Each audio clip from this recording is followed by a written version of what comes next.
India's nuclear dilemma. Should India scrap no fast use policy?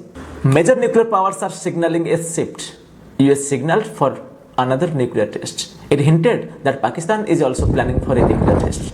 तो सवाल ये है, क्या इंडिया को अपनी नो फास्ट यूज पॉलिसी को बदलना चाहिए या फिर इंडिया को अपना सेल्फ इम्पोज मोरेटोरियम तोड़ के न्यूक्लियर टेस्ट दोबारा करना चाहिए?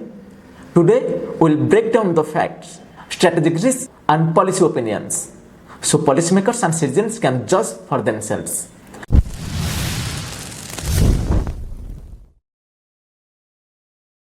नमस्कार, मैं हूं डॉक्टर अजय। बस एक सवाल में आप सबका स्वागत है। In this video I will explain what no first use policy is and India's testing moratorium actually means. No first use policy NFU और इंडिया का टेस्टिंग मोरेटोरियम का एक्चुअल मतलब क्या है? यूएस और पाकिस्तान के रिसेंट स्टेप्स ने ग्लोबल न्यूक्लियर लैंडस्केप में क्या बदला और क्या इंडिया को अपनी डॉक्ट्रिन बदलनी चाहिए? वीडियो एंड तक देखिए। हम एक क्लियर और प्रैग्मेटिक रिकमेंडेशन देने वाले हैं, not just rhetoric but what is feasible for India security and it's international standing. पहले देखते हैं नो फास्ट यूज क्या है। NFU पॉलिसी मतलब इंडिया कभी भी पहले न्यूक्लियर वेपन यूज नहीं करेगा, सिर्फ रिटेलिएशन में ही करेगा अगर कोई पहले अटैक करे तो। दूसरा, ये सेल्फ इम्पोज मोरेटोरियम क्या है? जब 1998 में पोखरण 2 टेस्ट हुआ था, इंडिया वो पोखरण 2 टेस्ट के बाद एक सेल्फ इम्पोज्ड मोरेटोरियम लागू किया था। न्यूक्लियर वेपन फर्दर टेस्ट नहीं करेगा। ऑल्दो इंडिया ने comprehensive test ban CTBT sign नहीं किया, NPT का सिग्नेटरी वो नहीं है और हमेशा से इंडिया ये कहा है कि वो रिस्पॉन्सिबल न्यूक्लियर पावर है और बिना जरूरत टेस्ट नहीं करेगा। ये दोनों पॉलिसीज मिलाकर इंडिया को एक रिस्पॉन्सिबल न्यूक्लियर स्टेट की इमेज देती है। But both are policy choices, not laws. They can be revised and they have been debated inside India's strategic community for years. Whether India should ban the no fast use policy or repeal the no fast use policy and start testing. What changed globally recently? Two recent development has raised alarm eyebrow in the strategic atmosphere, in the international atmosphere. पहला United states of America से आया। Donald Trump ने उनके agencies को बोला कि nuclear weapon का testing दोबारा शुरू करनी चाहिए। ये स्टेप 30 साल पॉज के बाद एक मेजर शिफ्ट माना जाता है। ऑल्दो ऑफिशियल्स ने ये क्लैरिफाई किया कि ये सब क्रिटिकल टेस्ट है, यानी ब्लास्ट के बिना सिमुलेशन के जरिए हो सकता है, लेकिन सिग्नल तो क्लियर है। दूसरा, पाकिस्तान कुछ रिपोर्ट्स और कमेंट्स ने सजेस्ट किया कि इस्लामाबाद भी टेस्ट प्लान कर रहा है। उन्होंने कहा will not be the first to test, लेकिन परसेप्शन बदल गया। इसका नेट रिजल्ट क्या हुआ? ग्लोबल मोरेटोरियम और कमजोर हो गया और साउथ एशिया में अनसर्टेनिटी फिर से बढ़ गया। क्या स्ट्रेटेजिक इंप्लीकेशन हो सकता है इसका इंडिया के ऊपर? So what does this mean for India? There are 3 implications. पहला, credibility of deterrence. If rival signal testing or weapon development, India's existing arsenal and doctrine may be judged less credible unless it shows capability and resolve. दूसरा, arms race risk. If tests resume, opponents could pursue technical steps, new warheads, else that undermine India's current assumption. तीसरा, diplomatic cost or benefit analysis. Testing or abandonment of no fast use policy, it may change the image of India in the international sphere, affecting its allies, export control and strategic partnership. लेकिन India के पास option क्या है? चलिए देखते हैं with pros and cons. India के पास 4 option है।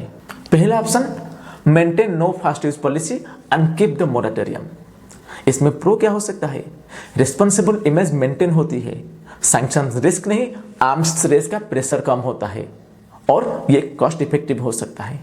लेकिन ये कंसर्न शुरू होता है कि अगर राइवल्स एग्रेसिवली टेस्ट करे तो ये डिटरेंस तो वीक लगेगा, ये डिटरेंस वीक हो सकता है।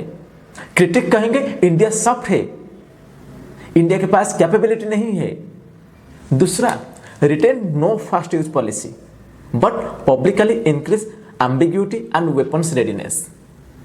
नो फास्ट यूज पॉलिसी उसको ऑफिशियली रिटेन करो, पर रेडीनेस, डिप्लॉयमेंट और कम्युनिकेशन इंप्रूव करो, जो एक स्ट्रॉन्गर डिटरेंस का सिग्नल देगा without any diplomatic backlash. Concern ये हो सकता है, लेकिन वो एम्बिग्यूटी क्राइसिस के समय गलतफहमी पैदा कर सकती है। इंडिया उसको मैनेज कर सकता है। तीसरा ऑप्शन क्या हो सकता है? Repudiate NFU, declare ability and intent to use first. ये सरप्राइज थ्रेट के खिलाफ डिटरेंस ज्यादा स्ट्रांग होगा। नो फास्ट यूज पॉलिसी को छोड़ दो और पहला अटैक इंडिया कर सकता है। ये बहुत ही बड़ा डिप्लोमेटिक कॉस्ट ला सकता है। राइवल्स भी एग्रेसिव हो सकते हैं। नो फास्ट यूज पॉलिसी का जो डॉक्ट्रिन है वो अनस्टेबल हो सकता है और इंडिया का जो इमेज था वो भी खतरे में आ सकता है। चौथा ऑप्शन क्या हो सकता है? Resume explosive nuclear testing and and the moratorium. इसमें प्रॉब्लम ये होगा कि टेक्निकल मॉडर्नाइजेशन पॉसिबल होगा, नए वॉरहेड्स, एल्स और मिलिट्री रीअश्योरेंस होगा, लेकिन कंसर्न क्या होगा? International condemnation, sanction, arms race और टेस्टिंग का टेक्निकल फायदा अब लिमिटेड है, क्योंकि सिमुलेशन और सब क्रिटिकल टेस्टिंग भी काम चला सकता है। हमें यह ध्यान देना होगा कि मॉडर्न और नॉन एक्सप्लोसिव और sub critical experiments can achieve some objectives without full blast and some states are emphasizing. तो प्रैक्टिकल और डिप्लोमेटिक कॉन्सिक्वेंसेस या नहीं करता है, अगर करता है तो रिस्क मैनेजमेंट क्या हो सकता है, रिस्क असेसमेंट क्या होगा?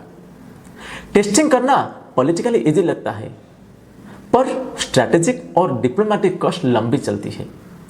NFU मेंटेन करते हुए अगर इंडिया अपना कन्वेंशनल फोर्स और न्यूक्लियर ट्रायड को अपग्रेड करे तो डिटरेंस भी स्ट्रांग रहेगा और इंटरनेशनल आइसोलेशन भी नहीं होगा। आज के जमाने में सब क्रिटिकल और कंप्यूटर सिमुलेशन टेस्टिंग के थ्रू भी मॉडर्नाइजेशन हो सकता है बिना फुल स्केल ब्लास्ट के, और इसका कैपेबिलिटी भी इंडिया के पास है। तो ये रिकमेंडेशन हो सकता है जो एक प्रैग्मेटिक और फेज मैनर में इंडिया लागू कर सकता है। पहला बोल रहा है कि do not immediately रिपुडिएट NFU, the strategic cost and diplomatic fallout. It may overweight the short-term gains. NFU remains a strong normative asset for India. दूसरा, ditch the moral complaints, upgrade deterrence credibility, accelerate survival triad components, sharpen command and control resilience, and make selective but transparent readiness move that signal the result without breaking the moratorium. तीसरा option हो सकता है reserve technical option sort of explosive test, invest in advance simulation, sub critical experiments and warhead modernisation within current constraints, so India can respond later if the strategic environment forces a choice. चौथा हो सकता है diplomacy and alliance, use diplomatic pressure to restabilise global norms, push for crisis communication channel, arms control dialogue, and coordinate with strategic partners to de-escalate testing momentum. This is a top choice. Any shift in doctrine or testing policy will alter South Asia's security landscape. For India, careful, credible strengthening of deterrence without burning political capital on explosive test or a hasty NFU repudiation is the wiser path, at least for now. If you found this useful, like, subscribe and comments. This is all for today. And ये बताइए, क्या India को no first use policy को छोड़ देना चाहिए?